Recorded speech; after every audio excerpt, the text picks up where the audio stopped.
Okay, watch this and listen for the problem. If we want to get like uber specific, there was another analysis that was done by Jake Remmert, and they basically want to see, okay, how many sets per muscle can you do in a workout before the gains like really taper off? Yeah. And what they found is that that seems to happen around 11 sets per muscle in a workout. So I would say that you're pretty safe going up to about 11 sets for a single muscle. But you see what we did?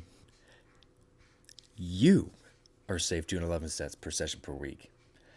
Sorry, that's just not how science works. What we did was they took over 2,000 participants. They had all these different data plots from each individual, and then they got a statistical average, if you will, from that. And then they said, okay, hey, this comes out to about 11 sets. But guess what?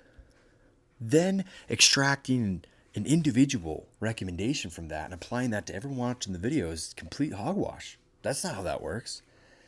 You didn't participate in the study. We have no idea what your values are. You could have been the data plot way up here. You could have been the data plot way down there. We don't know because you didn't do the study. So we have no clue what your per session volume is. You have no clue per muscle group. You have no clue per training phase. You have no idea, right?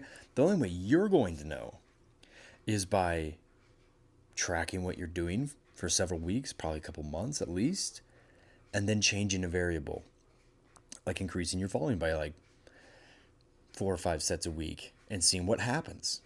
But until you do that, you're not going to pull a solid individual recommendation out of a paper. You can't do that.